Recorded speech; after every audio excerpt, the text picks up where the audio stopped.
അപ്പോൾ ഇന്ന് നമ്മൾ സാത്താന്റെ തന്ത്രങ്ങൾ നമ്മൾ അറിയണം എന്ന വിഷയത്തിൽ നിങ്ങൾക്ക് കഴിയുമെങ്കിൽ നിങ്ങൾ നോട്ട് എഴുതുന്നവരതൊന്ന് എഴുതിക്കോ. ഞാനത് ആ നിലയിൽ നിന്ന് പങ്കുവെക്കാനായിട്ട് ആഗ്രഹിക്കുന്നു. നിങ്ങൾക്കത് കുറിച്ചു വെച്ചാൽ വിശദമാക്കാൻ ഉള്ള സമയം നമ്മുടെ മുമ്പിലില്ല അധികം.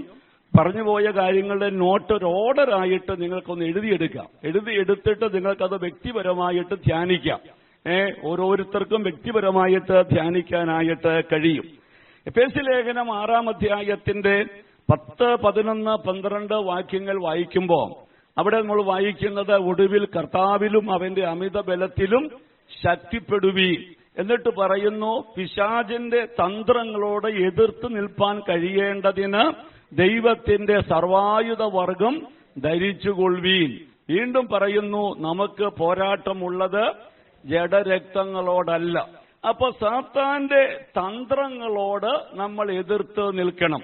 അപ്പൊ പിശാചിന്റെ തന്ത്രങ്ങൾ എന്താണ് എന്നുള്ളതാണ് നമ്മൾ ചിന്തിക്കുന്ന, അല്ലെങ്കിൽ ഓർഡറായി ചിന്തിക്കുന്ന കാര്യം. അതിൽ ഒന്ന് നിങ്ങൾ കഴിഞ്ഞ ആഴ്ച ചിന്തിച്ച വചനം തന്നെ എഴുതിക്കോ. അതേതാണ്? വെളിപ്പാട് പുസ്തകം 3-ാം അധ്യായത്തിന്റെ 17 മുതൽ 20 വരെയുള്ള വചനഭാഗങ്ങൾ. അത് എഴുതിയിട്ട് അതിന്റെ നേരെ എഴുതണം, യേശുക്രിസ്തുവുമായിട്ടുള്ള ബന്ധത്തെ ഇല്ലാതാക്കുക എന്നുള്ളത് സാത്താന്റെ തന്ത്രമാണ്. യേശുക്രിസ്തുവുമായിട്ടുള്ള ബന്ധത്തിന് ഉലച്ചിൽ വന്നിട്ടും അത് തിരിച്ചറിയാതെ പോകുന്നു. അതാണ് സഭയ്ക്ക് സംഭവിച്ചത്. ഒരു സ്ഥലത്ത് മാത്രമല്ല, ഇത് വെളിപ്പാട് പുസ്തകത്തിൽ എഴുതിയ അന്ത്യകാല സഭയോടുള്ള ബന്ധത്തിലാണ്. ക്രിസ്തുവുമായിട്ടുള്ള ബന്ധം നഷ്ടപ്പെട്ടിട്ടും സഭ അത് തിരിച്ചറിയുന്നില്ല. സഭ പറയുന്നത് ഞങ്ങൾ ക്രിസ്തുവുമായിട്ടുള്ള നല്ല ബന്ധത്തിലാണെന്നാണ്. അപ്പൊ ക്രിസ്തുവുമായിട്ടുള്ള ബന്ധത്തിലാണ് ജീവിക്കുന്നതെങ്കിൽ സംഭവിക്കുന്നത് എന്താണ്? നമ്മുടെ ജീവിതം പ്രകൃതം മാറിക്കൊണ്ടിരിക്കും. ജീവിതത്തിൽ വ്യത്യാസം, സ്വഭാവത്തിൽ മാറ്റങ്ങൾ വന്നുകൊണ്ടിരിക്കും. പ്രിയമുള്ളവരെ, ഞാൻ ഇവിടെ ഇരുന്നപ്പോൾ ഒരു വചനം പെട്ടെന്ന് എന്റെ ഓർമ്മയിൽ വന്നത് നോക്കിയായിരുന്നു. നിങ്ങൾക്ക് ആ വചനം കൂടെ അതിനോട് ചേർത്തൊന്ന് വായിക്കാം. നിങ്ങൾ ആദ്യം ഒന്ന് എഴുതി വെച്ചോ. ആവർത്തന പുസ്തകം 4-ാം അധ്യായത്തിന്റെ 15 മുതലുള്ള വേദവാക്യങ്ങളാണ്. അത് നിങ്ങൾ കുറിച്ചിട്ട് ഒരാളത് വായിച്ചാൽ നന്നായിരിക്കും മൈക്കിലൂടെ.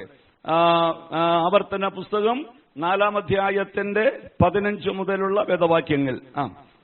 നിങ്ങൾ നന്നായി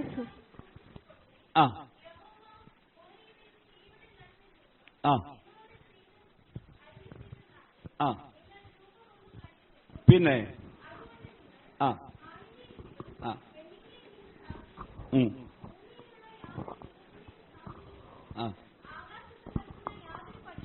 സാദൃശ്യമോ ഭൂമിയിലുള്ള യാതൊരു ഇഴജാതിയുടെയും സാദൃശ്യമോ ഭൂമിക്ക് കീഴെ വെള്ളത്താലുള്ള യാതൊരു മത്സ്യത്തിന്റെയും സാദൃശ്യമോ ഇങ്ങനെ യാതൊന്നിന്റെയും പ്രതിമയായ വിഗ്രഹം ഉണ്ടാക്കി. ഇനിയുള്ള വാക്ക് ശ്രദ്ധിക്കണേ. ഇങ്ങനെ യാതൊന്നിന്റെയും പ്രതിമയായ വിഗ്രഹം ഉണ്ടാക്കി വഷളത്വം പ്രവർത്തിക്കരുത്. പ്രിയമുള്ളവരെ, അപ്പോ എന്തിന്റെയെങ്കിലും പ്രതിമ ഉണ്ടാക്കി നിങ്ങൾ എന്ത് ചെയ്യരുത്? വഷളത്വം പ്രവർത്തിക്കരുത്. വഷളത്വം അപ്പോ പ്രിയമുള്ളവരെ, വിഗ്രഹം ഉണ്ടാക്കുമ്പോ, വിഗ്രഹ ആരാധനയിലേക്ക് പോകുമ്പോ ആരിൽ നിന്ന് മനസ്സ് മാറുന്നു? ദൈവത്തിൽ നിന്ന് മനസ്സ് മാറി മറ്റൊന്നിലേക്ക് മാറുകയാണ്. ഇനി പുതിയ നിയമസഭയോടുള്ള ബന്ധത്തിൽ ഈ കാര്യം പറയുമ്പോ ഒന്ന് വായിക്കാമോ? 2 കൊരിന്ത്യർ ലേഖനം അതിന്റെ 11-ാം അധ്യായത്തിന്റെ 2-ാമത്തെ വാക്യം. 2 കൊരിന്ത്യർ ലേഖനം 11-ന്റെ 2-ാമത്തെ വചനം. ഞാൻ നിങ്ങളെക്കുറിച്ച് ദൈവത്തിന്റെ എരിവോടെ എരിയുന്നു. പിന്നെ ഞാൻ ക്രിസ്തു എന്ന ഏക പുരുഷന് നിങ്ങളെ നിർമ്മല കന്യകയായി ഏൽപ്പിപ്പാൻ വിവാഹ നിശ്ചയം ചെയ്തിരിക്കുന്നു. എന്നാൽ സർപ്പം ഹവ്വയെ ഉപായത്താൽ ചതിച്ചതുപോലെ നിങ്ങളുടെ മനസ്സ് ക്രിസ്തുവിനോടുള്ള ഏകാഗ്രതയും നിർമ്മലതയും വിട്ട് വഷളായി പോകുമോ എന്ന് ഞാൻ ഭയപ്പെടുന്നു. പ്രിയമുള്ളവർ, ഇവിടെ വിഗ്രഹം ഉണ്ടാക്കണ്ട, നമ്മളിവിടെ പ്രതിമയൊന്നും ഉണ്ടാക്കണ്ട. നമുക്ക് വഷളാകാൻ ഒരു വിഗ്രഹവും ഉണ്ടാക്കണ്ട. എന്ത് ചെയ്താൽ മതി? നമ്മുടെ മനസ്സ് ക്രിസ്തുവിൽ ഏകാഗ്രമല്ലെങ്കിൽ, ക്രിസ്തുവിൽ നമ്മുടെ മനസ്സ് ഏകാഗ്രമല്ല, ക്രിസ്തുവിൽ നിന്ന് നമ്മുടെ മനസ്സ് മാറിയാൽ, ക്രിസ്തുവിൽ നിന്ന് മനസ്സ് മാറിയാൽ പിന്നെ എങ്ങോട്ടായിരിക്കും മാറുന്നത്? അത് പിന്നെ ലോകത്തിലേക്കായിരിക്കും മാറുന്നത്. അതുകൊണ്ടാണ് റോമാലേഖനം 12:2 വായിക്കുന്നു, ഈ ലോകത്തിന് നിങ്ങൾ അനുരൂപമാകാതെ നന്മയും പൂർണ്ണതയും പ്രസാദവുമുള്ള ദൈവഹിതം ഇന്നതെന്ന് തിരിച്ചറിയേണ്ടതിന് മനസ്സ് പുതുക്കി നിങ്ങൾ എന്ത് ചെയ്യണം? രൂപാന്തരപ്പെടണമെന്ന് പറയുന്നത്. അപ്പൊ ക്രിസ്തുവിനോടുള്ള ഏകാഗ്രത പോയാൽ ക്രിസ്തുവിനോടുള്ള ഭക്തി നമുക്ക് നഷ്ടപ്പെടുകയാണ്. അങ്ങനെ നമ്മൾ വഷളാകുന്നു. അപ്പൊ വഷളായാലത്തെ അവസ്ഥ എന്താണെന്നറിയാം? നമുക്കറിയാം, ഒരു വ്യക്തി വഷളായാൽ എന്തായിരിക്കും സ്ഥിതി? നമ്മൾ സാധാരണ നിലയിൽ ചിന്തിച്ചു നോക്കിക്കേ, ഒരു വ്യക്തി വഷളായി എന്ന് പറയുന്ന സ്ഥിതി എന്താ? വഷളായ വ്യക്തി എന്തും പ്രവർത്തിക്കും, വഷളായ വ്യക്തി എങ്ങനെയും സംസാരിക്കും, വഷളായ പ്രവൃത്തി ഏത് നിലവാരവും സ്വീകരിക്കും. പ്രിയമുള്ളവരെ, പിന്നെ അവിടെ ദൈവഭയമില്ല, പിന്നെ ദൈവത്തോടുള്ള ആ ഭയമോ പേടിയോ ഒന്നുമില്ല. പിന്നെ എന്തും സംസാരിക്കാനായിട്ട് ആ വ്യക്തിക്ക് ഒരു മടിയില്ല. പ്രിയ, നിങ്ങൾ ഓർത്തു നോക്കിയിട്ടുണ്ടോ സഭകളിലെല്ലാം നടക്കുന്ന വിഷയങ്ങൾ എങ്ങനെയാണ്? പ്രിയമുള്ളവര്, ശരിക്കും ഒരു ശരീരത്തിന്റെ അവയവങ്ങളായിരിക്കേണ്ട, അന്യോന്യം സ്നേഹിക്കേണ്ട ആ ദൈവമക്കൾ നിസാര കാര്യങ്ങൾക്ക് വേണ്ടി അങ്ങോട്ടും ഇങ്ങോട്ടും പകയും വിദ്വേഷവും. പ്രിയമുള്ളവരെ, ഇന്ന് ഈ ഫോണൊക്കെ വന്നതിന് ശേഷം സംഭവിക്കുന്നത് എന്താ? വീട്ടിൽ ഇരുന്നുകൊണ്ട് തന്നെ വിളിച്ചിങ്ങനെ പറയാം മറ്റുള്ളവരെ കുറിച്ച്. പ്രിയമുള്ളവരെ, ഞാൻ ചിലപ്പോൾ ചിന്തിക്കും, ഇതുകൊണ്ട് എന്താ ഒരു നേട്ടമുള്ളത് അല്ലേ? ഇപ്പൊ ഒരാളുടെ കുറ്റം ഫോണിൽ വിളിച്ച് അത് അറിയാത്ത ഒരാളോട് വിളിച്ചു പറഞ്ഞാൽ ഉണ്ടാകുന്ന നേട്ടം എന്താ? എന്തെങ്കിലും പറഞ്ഞയാൾക്ക് ഗുണമുണ്ടോ? കേട്ടയാൾക്ക് ഗുണമുണ്ടോ? ഗുണം ഒരാൾക്ക് മാത്രമേ ഉള്ളൂ. ആർക്കാണ്? പിശാചിന്. ഒറ്റയാൾക്കേ ഗുണമുള്ളൂ. കാരണം പിശാചിന് നല്ല ഗുണമാണ്. കാരണം ആ വാക്കുകൊണ്ട്, ആ പ്രവൃത്തി കൊണ്ട് എന്ത് ചെയ്യുന്നു? ബന്ധങ്ങളെ അകറ്റാനും വഷളായി പോകാനും പ്രിയമുള്ളവരെ വഷളത്വം പ്രവർത്തിക്കാനൊക്കെ ഇടയായിട്ട് തീരുകയാണ്. ഇനി അപ്പൊ അങ്ങനെ എന്തെങ്കിലുമൊക്കെ ഒരു കുറ്റം പറയണമെന്നുണ്ട്, അങ്ങനെ എന്തെങ്കിലും ഒരാളെ കുറിച്ച് ഉണ്ടെങ്കിൽ ഏറ്റവും നല്ല കാര്യം ആ വ്യക്തിയോട് സംസാരിക്കുകയാണ്, ആ വ്യക്തിയോട് പറയണം അല്ലേ? തിരുവനന്തപുരത്ത് അങ്ങനെ നമ്മൾ ഓർപ്പിക്കുന്ന ഒരാളെ കുറിച്ച് ഒരു പ്രശ്നം ഉണ്ടെങ്കിൽ നേരിട്ട് ആദ്യം അങ്ങ് പറയണം. നേരിട്ട് പറഞ്ഞിട്ട് അതിനൊരു പരിഹാരമില്ലെങ്കിൽ സഭയിലുള്ള 1-2 പേരോട് കൂടെ പറഞ്ഞിട്ട് എന്ത് ചെയ്യണം? ആ കാര്യം പരിഹരിക്കാൻ നോക്കണം. അതാ വേദപുസ്തകം പഠിപ്പിക്കുന്നത്. അങ്ങനെ വന്നാൽ പിശാചിന്റെ തന്ത്രങ്ങൾ പൊളിയും. പ്രിയമുള്ളവരെ, സഭയുടെ ഐക്യത, കുടുംബത്തിന്റെ ഐക്യതയൊക്കെ തകർക്കാനുള്ള പിശാചിന്റെ തന്ത്രങ്ങൾ തകരുമെന്നുള്ള കാര്യം നാം ഓർക്കുക. അപ്പോ നമ്മളിവിടെ വായിച്ച ഒരു കാര്യം ഇതാണ്, ക്രിസ്തുവിനോടുള്ള ഏകാഗ്രത നഷ്ടപ്പെട്ടാൽ എന്ത് സംഭവിക്കും? വഷളത്വം പ്രവർത്തിക്കും. പഴയ നിയമത്തിൽ വഷളത്വം പ്രവർത്തിക്കാൻ വിഗ്രഹം ഉണ്ടാക്കിയാൽ വഷളാകും. പുതിയ നിയമത്തിൽ യേശുക്രിസ്തുവിനോടുള്ള ഏകാഗ്രത പോയാൽ എന്തായിത്തീരും? ആ വ്യക്തി വഷളായിത്തീരും. ദൈവഭയമില്ലെങ്കിൽ പിന്നെ ഏത് പ്രവർത്തിക്കും ആ വ്യക്തിക്ക് മടിയുണ്ടാകുകയില്ല. അതുകൊണ്ട് ദൈവമക്കളെ, നമ്മുടെ മനസ്സ് എപ്പോഴും ക്രിസ്തുവിൽ ഏകാഗ്രമാകാൻ വേണ്ടി നമ്മൾ ശ്രദ്ധിക്കണം.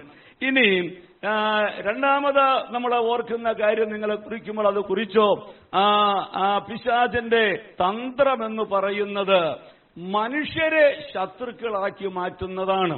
അത് നമ്മൾ എങ്ങനെയാണ് വായിച്ചത്? എഫേസ്യ ലേഖനം 6-ാം അധ്യായത്തിന്റെ 13-ാമത്തെ 12-ാമത്തെ വാക്യത്തിൽ വായിക്കുന്നത് ഇങ്ങനെയാണ്, നമുക്ക് പോരാട്ടമുള്ളത് ആരോടല്ല? ജഡരക്തങ്ങളോട് അല്ല എന്ന് പറഞ്ഞ ജഡരക്തങ്ങളെ നമുക്ക് ആരാക്കി മാറ്റുകയാണ്. ഈ ജഡരക്തങ്ങളോട് പോരാടുക എന്ന് പറഞ്ഞതിന്റെ അർത്ഥം എന്താ? ഇപ്പൊ ഞാൻ എന്റെ സഹോദരനായിരിക്കുന്ന ജോയി സഹോദരനെതിരെ പോരാടുമെന്ന് പറഞ്ഞതിന്റെ അർത്ഥം, ജോയി സഹോദരൻ എനിക്ക് ആരാണിപ്പോ? ശത്രുവാണ് അല്ലേ? അപ്പൊ മറ്റ് ജഡരക്തങ്ങളെ ശത്രുക്കളാക്കി മാറ്റുന്നു. അപ്പൊ ശത്രുക്കളാക്കി മാറ്റിക്കഴിഞ്ഞാൽ പിന്നെ ഞാൻ ജോയി സഹോദരനെതിരെ എന്തും പ്രവർത്തിക്കും. എന്റെ ചിന്ത പിന്നെ ജോയി സഹോദരൻ എന്ത് ചെയ്യണമെന്നാണ്? പരാജയപ്പെടുത്തണമെന്നാണ് അല്ലേ? പോരാട്ടത്തിന്റെ ലക്ഷ്യം അതല്ലേ? രണ്ടുപേര് തമ്മിൽ പോരാടുമ്പോ ലക്ഷ്യം എന്താണ്? ഞാൻ ആരോട് പോരാടുന്ന ആൾ ജയിക്കണമെന്നാണോ? ആണോ? അല്ല. പോരാടുന്ന ആൾ എന്ത് ചെയ്യണം? തോൽക്കണം. അപ്പൊ ഞാൻ ഭാര്യയോടാണ് പോരാടുന്നതെങ്കിൽ എന്റെ ഭാര്യ എന്ത് ചെയ്യണം? തോക്കണം. ഭർത്താവിനോടാണ് പോരാട്ടമെങ്കിൽ ഭർത്താവിനെ തോൽപ്പിക്കണം. പാസ്റ്ററോടാണ് പോരാട്ടമെങ്കിൽ പാസ്റ്ററെ തോൽപ്പിക്കണം. വിശ്വാസികളോടാണ് പോരാട്ടമെങ്കിൽ വിശ്വാസികൾ എന്ത് ചെയ്യണം? തോൽപ്പിക്കണം. അവരെയൊക്കെ തോൽപ്പിച്ചിട്ട് എന്റെ തല എന്ത് ചെയ്യണം? എല്ലാറ്റിന്റെയും മുകളിൽ നിൽക്കണം അല്ലേ? ഇതാണ് സാത്താന്റെ തന്ത്രം. അത് നമ്മൾ തിരിച്ചറിയണം. അപ്പൊ ഇത് തിരിച്ചറിഞ്ഞാൽ ആ മനുഷ്യരെ ശത്രുവിനെ പോലെ ആക്കുന്ന ആ തന്ത്രത്തെ നമുക്ക് ജയിക്കാൻ പറ്റും. ഈ തന്ത്രത്തെ എങ്ങനെ ജയിക്കാൻ പറ്റുമെന്നറിയാമോ? അത് നമ്മൾ ഓർത്തിട്ടുണ്ട്. അതിനുള്ള മാർഗം കർത്താവ് പറഞ്ഞത് തന്നെയാണ്, നിങ്ങൾ ശത്രുക്കളെ എന്ത് ചെയ്യണമെന്ന്, സ്നേഹിക്കണമെന്ന്. ഇന്നലെ വരെ സ്നേഹത്തോടെ ഇരുന്ന എൻ്റെ ഒരു കൂട്ടു സഹോദരി ഇന്ന് എനിക്ക് ശത്രുവിനെ പോലെ പെരുമാറുവാണെങ്കിൽ ഞാൻ എന്ത് ചെയ്യണം? ഞാൻ ശത്രുവായിട്ട് ആ വ്യക്തിയെ കാണുകയല്ല വേണ്ട, ഞാൻ ആ വ്യക്തിക്ക് വേണ്ടി കൂടുതൽ പ്രാർത്ഥിക്കണം, ഞാൻ ആ വ്യക്തിയെ സ്നേഹിക്കണം, ഞാൻ ആ വ്യക്തിയുമായിട്ട് സംസാരിക്കാൻ അവസരം ഉണ്ടാക്കണം. അല്ലേ പ്രിയമുള്ളവരെ? അങ്ങനെ നമ്മൾ പിശാചിനെ തോൽപ്പിക്കണം. കഴിയുമെങ്കിൽ പ്രിയമുള്ളവരെ, നമുക്ക് വ്യക്തതയില്ലാത്ത കാര്യങ്ങളെ നാം പറഞ്ഞെന്ത് ചെയ്യരുത്, വഷളാക്കരുത്. മറ്റുള്ളവരോടൊക്കെ ഫോൺ വിളിച്ചു പറഞ്ഞൊന്നും വഷളാക്കരുത്. അതിലൂടെ പിശാചിനെ നമ്മൾ വളയിട്ട് കൊടുക്കരുത്. അതാ തിരുവെഴുത്ത് പറയുന്നേ. ഇത് അനേകരത് തിരിച്ചറിയാതെ പോകുന്നു. അപ്പോൾ രണ്ടാമത്തെ തിരുവെഴുത്തിലൂടെ നമ്മൾ മനസ്സിലാക്കുന്ന ഒരു കാര്യമാണ് മനുഷ്യരെ ശത്രുക്കളാക്കി മാറ്റുന്ന പിശാചിന്റെ തന്ത്രം. മൂന്നാമത് നിങ്ങൾ കുറിച്ചു വെച്ച 2 കൊരിന്ത്യർ ലേഖനം 2-ാം അധ്യായത്തിന്റെ 11-ാമത്തെ വാക്യം ഒന്ന് വായിക്കാം. 2 കൊരിന്ത്യർ ലേഖനം 2:11. പിശാചിന്റെ തന്ത്രം എന്താണ്? വായിച്ചാട്ടെ. സാത്താൻ നമ്മെ തോൽപ്പിക്കരുത്, അവന്റെ തന്ത്രങ്ങളെ നാം അറിയാത്തവരല്ലോ. അവന്റെ തന്ത്രങ്ങളെ നാം അറിയാത്തവരല്ലോ. ഇത് ഏത് പശ്ചാത്തലത്തിലാണ് പറയുന്നതെന്ന് അറിയാമോ? നമ്മൾ പലയാവർത്തി പറഞ്ഞിട്ടുണ്ട് ഈ വചനം. ഏത് പശ്ചാത്തലത്തിലാണ് ഇത് പറയുന്നത്? മോളെ 2 വചനം മുകളിലേക്ക് കേട്ട് വായിച്ചു നോക്കിക്കുകയും ആ സാത്താന്റെ തന്ത്രം എന്ന് പറയുന്നത് എന്താണ്? അതുകൊണ്ട് നിങ്ങളുടെ സ്നേഹം അവന് ഉറപ്പിച്ചു കൊടുപ്പാൻ ഞാൻ നിങ്ങളോട് അപേക്ഷിക്കുന്നു. നിങ്ങൾ സകലത്തിലും അനുസരണമുള്ളവരോ എന്ന് പരീക്ഷിച്ചറിയേണ്ടതിനുമായിരുന്നു ഞാൻ എഴുതിയത്. നിങ്ങൾ വല്ലതും ക്ഷമിക്കുന്നവനോട് ഞാനും ക്ഷമിക്കുന്നു. അപ്പൊ അവിടെ തന്ത്രം എന്താണെന്നറിയാമോ? തന്ത്രം എന്ന് പറയുന്നത് സഹോദരങ്ങളോട് ക്ഷമിക്കാൻ കഴിയാത്ത ഒരു മനോഭാവത്തിൽ നമ്മെ ആക്കി തീർക്കുകയാണ്. പ്രിയമുള്ളവരെ, കൂട്ടു സഹോദരങ്ങളോട് ക്ഷമിക്കാൻ കഴിയാത്ത ഒരു മാനസിക അവസ്ഥയിൽ നമ്മെ ആക്കി തീർക്കുന്നു. ഇനി നിങ്ങൾ ശ്രദ്ധിച്ചേ, ഒരു കാര്യം ഇടയ്ക്ക് പറയാൻ വിട്ടുപോയത് ചേർത്ത് പറയട്ടെ. ഈ സാത്താന്റെ തന്ത്രങ്ങൾ എന്ന് പറയുമ്പോൾ, പോരാട്ടം എന്ന് പറയുമ്പോൾ, പിശാചിന്റെ പോരാട്ടം എന്തിനോടൊക്കെയാണെന്ന് നമ്മൾ ചിന്തിച്ചിട്ടുണ്ട്. എന്തിനോടൊക്കെയാണ് പിശാച് പോരാടുന്നത്? എന്തിനോടൊക്കെയാണ്? മറന്നുപോയോ? ഒന്ന് സഭ, കുടുംബം. അല്ലേ? എഫേസ്യ ലേഖനം വായിച്ച 2 സംഭവങ്ങൾ അവിടെയുള്ളൂ. ദൈവം സ്ഥാപിച്ച 2 സ്ഥാപനമാണ്. ഒന്ന് കുടുംബം, മറ്റൊന്ന് സഭ. അപ്പൊ പിശാചിന്റെ ലക്ഷ്യം എന്താണ്? കുടുംബവും പരാജയപ്പെടണം, സഭയും എന്ത് ചെയ്യണം? പരാജയം. ഇതിനാണ് പോരാട്ടം. ഇതിന് പോരാട്ടം എന്ന് പറയുമ്പോൾ നേരിട്ട് പിശാചിന് ഒന്നും ചെയ്യാൻ കഴിയില്ല. എന്തുകൊണ്ടാണ്? യേശു കർത്താവ് കാൽവരി ക്രൂശിൽ സാത്താന്റെ തലയെ തകർത്തു, പിശാചിനെ പരാജയപ്പെടുത്തിയത് കൊണ്ട് നേരിട്ട് ഒന്നും ചെയ്യാൻ കഴിയില്ല. പിന്നെ ചെയ്യാൻ പറ്റുന്നത് എന്താണ്? തന്ത്രമാണ് ഉപയോഗിക്കുന്നത്. അപ്പൊ ആ തന്ത്രത്തിൽ ഒരു തന്ത്രമാണ് ക്ഷമിക്കാതിരിക്കുക. ക്ഷമിക്കാതിരുന്നാൽ, എനിക്കിപ്പോ ഈ സഭയിലുള്ള ദൈവമക്കളോട് ക്ഷമിക്കാത്തൊരു മനസ്സുണ്ടെങ്കിൽ ഓട്ടോമാറ്റിക്കായിട്ട് ഞാൻ പരാജയപ്പെട്ടു പോക്കുള്ളൂ. നിങ്ങളൊന്നും ചെയ്യണ്ട. പിശാച് പിന്നെ വേറെ ഒന്നും ചെയ്യണ്ട. ഞാൻ എന്ത് ചെയ്യും? ഞാൻ എന്റെ കാര്യം പറയുന്നത് നിങ്ങൾ നിങ്ങളുടെ കാര്യം ചിന്തിക്കാൻ വേണ്ടിയിട്ടാണ്. അപ്പോ സഭയിലോ അല്ലെങ്കിൽ എന്റെ കുടുംബത്തിലോ ഒരു വ്യക്തിയോട് ഞാൻ ക്ഷമിക്കാതെ ഹൃദയത്തിൽ വിദ്വേഷത്തോടെ ജീവിക്കുകയാണെങ്കിൽ ഒന്നും പിശാച് ചെയ്യണ്ട, ഞാൻ ഓട്ടോമാറ്റിക്കായിട്ട് എന്ത് തന്നെ ആയിക്കോളും, ഞാൻ പരാജയപ്പെട്ടു പോക്കോളും. അത് ആർക്കറിയാം? അതെങ്ങനെ പിശാചിനെ അറിയുന്നേ? പിശാചിന് നമ്മേക്കാൾ കൂടുതൽ വചനം അറിയാം, അല്ലേ? കാരണം എന്താണ്? കർത്താവ് പറഞ്ഞു, ഞങ്ങളുടെ കടക്കാരോട് ഞങ്ങൾ ക്ഷമിക്കുന്നത് പോലെ എന്നോട് തെറ്റ് ചെയ്ത വ്യക്തിയോട് ഞാൻ ക്ഷമിക്കുന്നത് പോലെ എന്റെ കടങ്ങളും പാപവും എന്നോട് ക്ഷമിക്കണമെന്നാണ് ഞാൻ പ്രാർത്ഥിക്കുന്നത്. കേട്ടോ? ശ്രദ്ധിച്ചോ? അപ്പൊ എന്റെ പാപം ദൈവം ക്ഷമിക്കണമെങ്കിൽ എന്നോട് തെറ്റ് ചെയ്ത വ്യക്തിയോട് എന്ത് ചെയ്യണം? ദൈവക്കളെ, ഞാൻ ഓർക്കുന്നുണ്ട് ഈ വിഷയമൊക്കെ ഗൗരവത്തോടെ ചിന്തിക്കാൻ തുടങ്ങിയപ്പോൾ മുതൽ എത്രയോ പോരാട്ടം ജീവിതത്തിന് നേരെ വരുന്നുണ്ടെന്നറിയാമോ? വളരെ സ്നേഹിച്ചിരിക്കുന്ന ആളുകൾ ശത്രുക്കളെ പോലെ പെരുമാറുന്ന അവസ്ഥ ഞാൻ കണ്ടിട്ടുണ്ട്. അപ്പൊ ചിലപ്പോൾ അദ്ദേഹം ചിന്തിക്കുന്നത്, എന്തിനാ അവര് എന്നോട് ഈ വിരോധം കാണിച്ച്? എന്തിനാ? ഞാൻ അവർക്ക് എന്ത് ദോഷ ചെയ്തേ? ഇപ്പൊ നിങ്ങൾ തന്നെ ചിന്തിക്കണേ, ഇപ്പൊ സഭയിൽ ഇപ്പൊ ഒരു കുടുംബം, ഒരു വ്യക്തി എന്നോട് ഇപ്പൊ ദ്രോഹം, നിങ്ങൾ ശാന്തമായിട്ടൊന്ന് ഓർത്ത് നോക്കിക്കുക, നിങ്ങൾക്ക് ആർക്കെങ്കിലും ഒരു ദ്രോഹം ചെയ്തിട്ടുണ്ടോ? നിങ്ങൾ ആ കാര്യം എന്നോടൊന്ന് പറയാൻ, നിങ്ങളുടെ കാല് കഴുകാൻ ഞാൻ തയ്യാറാണ്. കുര്യാച്ചൻ എന്നോട് ഇങ്ങനെ ഒരു ദ്രോഹം ചെയ്തു എന്ന് നിങ്ങൾ പറഞ്ഞാൽ നിങ്ങളുടെ കാല് കഴുകാൻ ഞാൻ തയ്യാറാണ്. എന്റെ കാരണം എന്താണെന്നറിയാമോ? എന്റെ പാപം ദൈവം ക്ഷമിക്കണമെങ്കിൽ എന്തു വേണം? ഞാൻ തെറ്റ് ചെയ്ത വ്യക്തിയോട്, എന്നോട് തെറ്റ് ചെയ്ത ആളോട് ഞാൻ ക്ഷമിക്കണ്ടേ? അല്ലേ? ഞാൻ ക്ഷമിക്കാതെ എങ്ങനെ ദൈവം എന്നോട് ക്ഷമിക്കും? അപ്പൊ നമ്മളത് ഓർക്കണം പ്രിയമുള്ളവരെ. ഇനി ദൈവജനം പറയുമ്പോൾ ദൈവജനത്തിൽ നമുക്ക് വെള്ളം ചേർക്കാൻ കഴിയില്ലല്ലോ. അത് പറയുന്നത് നമ്മുടെ നന്മയ്ക്ക് വേണ്ടി മാത്രമാണ്. ആ കാര്യം കൂടെ നിങ്ങൾ തിരിച്ചറിയണം. പോകട്ടെ, ഞാൻ പറഞ്ഞു വരുന്നത്, തിരുവിടത്ത് പറയുന്നു ക്ഷമിക്കാതിരിക്കുക എന്നുള്ളത് സാത്താന്റെ തന്ത്രമാണ്. ക്ഷമിക്കാതിരുന്നിട്ട് കത്രമേശ എടുത്തിട്ടുണ്ടോ? ഈ അപ്പം നുറുക്കുമ്പോ നാം പറയുന്നത് ഈ അപ്പം ഒന്നായിരിക്കുന്നത് പോലെ പലരായ നാം ഒരു ശരീരമാണ്. പ്രിയമുള്ളവരെ, യാക്കോബയിലൊക്കെ ആയിരുന്നപ്പോ ഒരു പാട്ടുണ്ടായിരുന്നു, സ്നേഹിതനിൽ കോപം പൂണ്ടോൻ ഗാത്രം ഭക്ഷിച്ചിടരുതെന്ന്. അത് വെറും പാട്ടാണ്. എന്ന് പറഞ്ഞാൽ അങ്ങോട്ട് കോടതി കേസും വഴക്കും വക്കാണുമായിട്ടൊക്കെ വന്നിട്ട് പള്ളിയിൽ വന്ന് കുർബാന കൈക്കോളും അവർക്കൊരു മടിയില്ല. കാരണം അവർക്ക് ഈ വചനം അറിഞ്ഞുകൂടാ. പക്ഷെ നമ്മൾ ഈ വചനം അറിഞ്ഞവരാണ്. കാരണം നമ്മെ പ്രിയമുള്ളവരെ ക്ഷമിക്കാതെ കർത്താവിന്റെ മേശയിൽ നാം പങ്കെടുക്കുമ്പോൾ സംഭവിക്കുന്നത് എന്താണ്? നാം പിശാചിന് വാതിൽ തുറന്നു കൊടുക്കുകയാണ്. പിശാചിന്റെ തന്ത്രങ്ങള് മുന്നോട്ട് വരുമ്പോൾ കുറെ കൂടെ നമ്മൾ മനസ്സിലാക്കും. നമ്മൾ വാതിൽ തുറന്നു കൊടുത്തിട്ട് സാത്താൻ ഉപയോഗിക്കുന്ന മാർഗങ്ങളെ നമുക്ക് മനസ്സിലാക്കാം. അപ്പോൾ നിങ്ങൾ ഇപ്പൊ ചിന്തിക്കണം. ഇപ്പൊ നമ്മൾ എത്രാമത്തെ കാര്യം എഴുതിയത്? എത്രാമത്തെ കാര്യം എഴുതി? 3 എഴുതി ഇല്ലേ? ഒന്നാമത്തത് ഏതാണ്? ക്രിസ്തുവുമായിട്ടുള്ള ബന്ധം ഇല്ലാതാക്കുന്നു. രണ്ടാമത്തത് ഏതാണ്? യേശു മനുഷ്യരെ ശത്രുക്കളാക്കുന്നു. മൂന്നാമത്തത് ഏതാണ്? ക്ഷമിക്കാതിരിക്കുന്നു അല്ലേ? സാത്താൻ മനസ്സിപ്പോ നീ എന്തിനാ താഴുന്നേ? ക്ഷമിക്കാന്ന് പറഞ്ഞാൽ അവിടെ നമ്മൾ താഴുവാണ്. നീ എന്തിനാ താഴുന്നേ? അല്ലേ? നീ താഴേണ്ട കാര്യമൊന്നുമില്ല. കാരണം നീ വലിയ കുറ്റമൊന്നും ചെയ്തില്ലല്ലോ. നിന്റെ തല ഉയർന്നിരുന്നോട്ടെ.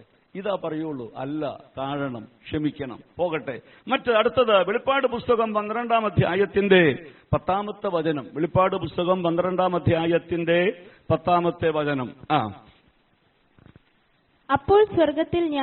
അപ്പോൾ ഞാൻ സ്വർഗത്തിൽ ഒരു മഹാശബ്ദം പറഞ്ഞത് കേട്ടു. ഇപ്പോൾ നമ്മളുടെ ദൈവത്തിന്റെ രക്ഷയും ശക്തിയും രാജ്യവും അവന്റെ ക്രിസ്തുവിന്റെ ആധിപത്യവും തുടങ്ങിയിരിക്കുന്നു. നമ്മുടെ സഹോദരന്മാരെ രാപ്പകൽ ദൈവസന്നിധിയിൽ കുറ്റം ചുമത്തുന്ന അപവാദിയെ തള്ളിയിട്ട് കളഞ്ഞുവല്ലോ. പിശാചിന്റെ തന്ത്രം എന്താണ്?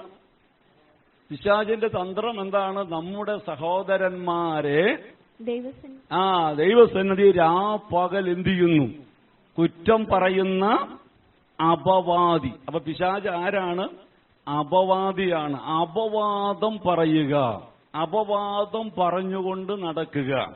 പ്രിയമുള്ള, ആരെക്കുറിച്ച് അപവാദം പറയുക? കൂട്ടു സഹോദരങ്ങളെ കുറിച്ച്, ദൈവമക്കളെ കുറിച്ച് അപവാദം പറയിപ്പിക്കുക. ഒരു അപവാദം പറയുമ്പോ വാസ്തവത്തിൽ അതിന്റെ ഗൗരവം നമ്മൾ തിരിച്ചറിയുന്നില്ല. എന്നാന്നറിയാമോ? പ്രിയമുള്ള, ചിലപ്പോ നമ്മുടെ മനസ്സിലുണ്ടായൊരു തോന്നലായിരിക്കാം. അതിനെക്കുറിച്ച് ദൈവവചനം പിന്നാലെ വരുന്നുണ്ട്. പ്രിയമുള്ളവരെ, അപ്പോ നമ്മുടെ മനസ്സിൽ അല്ലെങ്കിൽ നമ്മുടെ ചിന്തയിൽ വ്യക്തതയില്ലാത്തൊരു കാര്യം വന്നു. നാം അത് ഒരാളോട് അത് പറഞ്ഞു. പിന്നെ പറഞ്ഞു കഴിഞ്ഞപ്പോ എനിക്കത് ബോധ്യം വന്നു. കുറച്ചു കഴിഞ്ഞപ്പോ ഞാൻ പറഞ്ഞു തെറ്റായെന്ന്. പക്ഷെ ഞാൻ പറഞ്ഞ വ്യക്തിക്കത് ബോധ്യം വന്നു. ആ വ്യക്തി വീണ്ടും അടുത്ത ആളോട് പറഞ്ഞു. ആ വ്യക്തി വീണ്ടും അടുത്ത ആളോട് പറഞ്ഞു. ഇപ്പൊ എത്ര ആളുടെ എനിക്കത് പോയി? അപവാദം എത്ര ആളുടെ അടുത്തേക്ക് പോയി അല്ലേ? ഞാൻ എന്റെ ദൈനംദിന ജീവിതത്തിൽ ഇങ്ങനെ ഒത്തിരി പ്രതിസന്ധികൾ നേരിട്ട സമയങ്ങളുണ്ട്. ഞാൻ കണ്ണാറയിലായിരുന്ന സമയത്ത് പ്രിയമുള്ളവർ, ഈ തമ്മിൽ അങ്ങ് അകറ്റുക, സംശയങ്ങൾ ഉണ്ടാക്കുക, ഇതൊക്കെ ഒരു ഭയങ്കര പൈശാചിക തന്ത്രമാണ്. അതിലൂടെയൊക്കെ ലക്ഷ്യം വെക്കുന്നത് സഭയും കുടുംബവുമാണ്. അത് നമ്മൾ ഓർക്കണം. ഞാൻ ഒരിക്കലും ഉണ്ടായൊരു സംഭവം ഞാൻ ഓർക്കുന്നത്, കണ്ണാറയിലെ ചർച്ചിന്റെ പണി നടക്കുന്ന സമയത്ത് ഞാൻ അത്യാവശ്യം വയനാട്ടിൽ ഒരാഴ്ച എനിക്ക് നിൽക്കേണ്ട സാഹചര്യം ഉണ്ടായി. അപ്പോൾ വയനാട്ടിൽ നിൽക്കുന്ന സമയത്താണ് കണ്ണാറയിൽ നിന്ന് ഞാൻ ഈ ഗ്ലാസ് ചില്ല് വാങ്ങിയത്. കടയിൽ നിന്ന് കടമായിട്ടാണ് വാങ്ങിയത്. അപ്പൊ അതൊരു വിശ്വാസി സഹോദരനാണ്. അപ്പൊ അദ്ദേഹം പറഞ്ഞു പിന്നെ തന്നാ മതി. അങ്ങനെയാണ് നമ്മുടെ ഗ്ലാസ് ചില്ലൊക്കെ വാങ്ങിച്ചു കൊടുത്തത്. പക്ഷെ ഞാൻ വയനാട്ടിൽ ഇരിക്കുന്ന സമയത്ത് ഇദ്ദേഹം വിളിച്ചു പറഞ്ഞു, പാസ്റ്റർ എനിക്ക് അത്യാവശ്യമായിട്ട് 5000 രൂപ തരണം, തന്നേ പറ്റുമെന്ന് പറഞ്ഞു. അപ്പൊ ഞാൻ വയനാട്ടിലാണ്. അപ്പൊ ഞാൻ പറഞ്ഞു വന്നിട്ട് പോരാ, അപ്പോ പുള്ളി വന്നിട്ട് വരാമെന്ന് പറഞ്ഞപ്പോ പുള്ളി അത് പോരാ, ഇപ്പൊ തന്നെ കിട്ടണമെന്നുള്ള നിർബന്ധം വന്നു. അപ്പൊ ഞാൻ അന്ന് ഇതിന്റെ കണക്കും കാര്യങ്ങളൊക്കെ എഴുതുന്ന ഒരു വ്യക്തിയെ ഞാൻ വിളിച്ചു പറഞ്ഞു, ഇങ്ങനെ സഹോദരൻ വിളിച്ചു പറഞ്ഞു, നമുക്കൊരു ഇങ്ങനെയെങ്കിലും എവിടെന്നെങ്കിലും തിരിച്ചൊരു 5000 രൂപ കൊടുക്കുക, ഞാൻ വന്നിട്ട് നമുക്ക് എവിടെന്നെങ്കിലൊക്കെ വാങ്ങിക്കാം, ക്രമീകരണം ചെയ്യാമെന്ന് പറഞ്ഞപ്പോ പണം കൈകാര്യം ചെയ്ത വ്യക്തി പറഞ്ഞു, ഞാനിപ്പോ എവിടെ നിന്നാ പാസ്റ്റർ വാങ്ങിക്കുന്നത്, ഇനിയിപ്പോ അത് ബുദ്ധിമുട്ടാണ് എന്ന് പറഞ്ഞ് അദ്ദേഹം അങ്ങ് കൈയൊഴിഞ്ഞു. അപ്പൊ ഞാൻ പിന്നെ ചിലരെ ഫോണിൽ കൂടെ വിളിച്ച് 2 പേരുടെ കയ്യിൽ നിന്ന് 2500 രൂപ വീതം വാങ്ങി ഇദ്ദേഹത്തിന്റെ കയ്യിൽ കൊണ്ടുകൊടുത്തു. എന്നിട്ട് ഈ ചില്ലിന്റെ ഉടമയോട് പറഞ്ഞു, ഇന്നയാളുടെ കയ്യിൽ പോയി പൈസ വാങ്ങിച്ചോളാൻ പറഞ്ഞു. അങ്ങനെ ഇദ്ദേഹം പൈസ കൊടുത്ത് കാര്യങ്ങൾ അങ്ങ് പോയി. ഈ പണിയെല്ലാം കഴിഞ്ഞ് കണക്ക് വായിക്കുമ്പോ കണക്ക് ക്ലോസ് ചെയ്യുന്ന സമയത്ത് ഈ കണക്ക് ടാലി ചെയ്യുന്നില്ല. അപ്പൊ ടാലി ചെയ്യാതെ വരുമ്പോൾ ഒരു 5000 രൂപയുടെ മിസ്റ്റേക്കായി കാണുന്നേ. അപ്പൊ 5000 രൂപയുടെ മിസ്റ്റേക്ക് ഇത് എങ്ങനെ വന്നു എന്നൊക്കെ ചിന്തിച്ച് പരിശോധിച്ച് വന്നപ്പോഴാണ് അത് കണ്ടെത്തിയത്. സംഭവിച്ചതെന്നറിയാമോ? ഈ 5000 രൂപ ചെലവ് ചെയ്തത് ഇദ്ദേഹം എഴുതി, പക്ഷെ അത് ഞാൻ അദ്ദേഹത്തിന് കൊടുത്ത കാര്യം പുള്ളി എന്ത് ചെയ്തില്ല, എഴുതിയില്ല. അപ്പൊ പിന്നെ ഈ പൈസ ആരാ ഇന്ന കൊടുത്തിരിക്കുന്നേ? ഈ പൈസ കൊടുത്തിരിക്കുന്നത് അദ്ദേഹത്തിന്റെ കയ്യിൽ നിന്നല്ലേ. ഞാൻ ഇന്ന ആളുടെ കയ്യിൽ നിന്ന് പൈസ, അന്ന് 5000 രൂപയ്ക്കൊക്കെ വിലയുണ്ട്, അപ്പൊ ഇന്ന ആളുടെ കയ്യിൽ നിന്നൊക്കെ വാങ്ങി കൊടുത്തതാണെന്നുള്ള കാര്യമൊക്കെ പറഞ്ഞിട്ടും ആളത് സമ്മതിക്കുന്നില്ല. സമ്മതിക്കാതെ വന്നപ്പോ എനിക്കൊരു കാര്യം മനസ്സിലായി, ഇതിനകത്തൊരു ഭയങ്കര പൈശാചിക കളിയുണ്ട്. കാരണം സഭ ഒരു ഘട്ടം വളരുകയാണ്. ഈ വളരുന്ന സമയത്ത് മുമ്പിൽ നിൽക്കുന്ന 2 പേരെ തമ്മിൽ അടുപ്പിച്ചാൽ എന്താണ് വിഷയം? പിശാച് ജയിക്കും. അപ്പോ ഇത് മനസ്സിലാക്കി കഴിഞ്ഞപ്പോ ഞാൻ എന്റെ മനസ്സിൽ ഇങ്ങനെ കുറിച്ചു, ഇനി ആ പൈസ പോയാലും ബന്ധങ്ങൾ ഉലച്ചിലുണ്ടാക്കുന്ന ഒരു പ്രശ്നം വരുത്തുകയില്ല എന്ന് ഞാൻ ചിന്തിച്ചു. ഞാൻ അതിനുശേഷം അദ്ദേഹത്തിന് അടുക്ക് എന്ന് കാര്യങ്ങൾ പറഞ്ഞു, ഇങ്ങനെയാണ് സംഭവം എന്റെ മനസ്സിൽ കിടക്കുന്നത്, ചിലപ്പോൾ എന്റെ തെറ്റിദ്ധാരണയായിരിക്കാം, അതുകൊണ്ട് ആ പൈസ ഞാൻ ക്രമീകരിച്ചോളാം, ഇനി നമ്മൾ അതിനെക്കുറിച്ചൊരു സംസാരം വേണ്ട എന്ന് പറഞ്ഞു. ഇത് പറഞ്ഞു കഴിഞ്ഞപ്പോൾ അദ്ദേഹം പറഞ്ഞു, എന്നാ പിന്നെ പാസ് തന്നെ സഹിക്കേണ്ട, ഞാനും പകുതി എടുത്തോളാം എന്നൊക്കെ പറഞ്ഞ് ആ വിഷയം തീർത്തു. അപ്പൊ ഞാൻ പറഞ്ഞു വന്ന കാര്യം എന്നാണെന്നറിയാമോ? പ്രിയമുള്ളവർ, ഇതിനകത്തൊരു തെറ്റിദ്ധാരണ കൊണ്ടുവന്ന പിശാച് എന്താ ലക്ഷ്യം വെച്ചത്? മുന്നിൽ നിൽക്കുന്ന ആളുകളെ തമ്മിൽ ഭിന്നിപ്പിക്കുക. അതിനുള്ള മാർഗം എന്താണ്? ഇപ്പൊ ഞാൻ എന്റെ കയ്യിലാണ് സത്യം എന്ന് പറഞ്ഞുകൊണ്ട് ഞാൻ മുറുക്കി പിടിച്ചുകൊണ്ട് മുന്നോട്ട് പോയാലോ? ചിലപ്പോൾ സംഭവിക്കുന്ന ഒരു വ്യക്തിയാണ് നഷ്ടപ്പെടുന്നത്, ഒരു കുടുംബമാണ് നഷ്ടപ്പെടുന്നത്, ദൈവസഭയിലേക്ക് വന്ന ഒരു കുടുംബമാണ്. പക്ഷേ പ്രിയമുള്ളവരെ ഓർക്കണം, ആ വ്യക്തിക്ക് ആ നിലയിൽ മാനസാന്തരം വരാതിരുന്നത് പിന്നീട് ഒത്തിരി ദോഷങ്ങൾക്ക് കാരണമായിട്ടുണ്ട്. അത് വേറൊരു കാര്യമാണ്. ഞാൻ പറഞ്ഞു വന്ന സഭയ്ക്കെതിരെ ഏതൊക്കെ മാർഗം ഉപയോഗിക്കാമോ അതൊക്കെ സാത്താൻ ഉപയോഗിക്കുന്നു. അപവാദങ്ങൾ എന്ത് ചെയ്യുകയാണ്? നിങ്ങൾ ഈ കാര്യം ഓർക്കുമ്പോൾ നമ്മുടെ മനസ്സിലൊരു തീരുമാനം ഉണ്ടാകണം. ഞാൻ എൻ്റെ സഹോദരങ്ങളെക്കുറിച്ച്, സഹോദരിമാരെക്കുറിച്ച് അപവാദം പറയില്ല. അങ്ങനെ എന്തെങ്കിലും പറയണമെങ്കിൽ നിങ്ങൾ ആദ്യം നേരിട്ട് ആ വ്യക്തിയോട് പറ. നിങ്ങൾക്ക് എന്നെക്കുറിച്ചാണ് ഒരു കാര്യമുള്ളതെങ്കിൽ നേരിട്ട് എന്നോട് പറഞ്ഞു. പ്രിയമുള്ളവരെ, നിങ്ങൾക്ക് ആർക്കും അതിനുള്ള സ്വാതന്ത്ര്യമുണ്ട്. മറ്റാരെയും വിളിച്ച് നിങ്ങൾ പറയരുത്. അതിലൂടെ സംഭവിക്കുന്നത് എന്താണെന്നറിയാമോ? സംഭവിക്കുന്നത് സഭ എന്ന ദൈവീക പദ്ധതിയെ പിശാച് എന്ത് ചെയ്യുന്നു? തകർക്കുന്നു.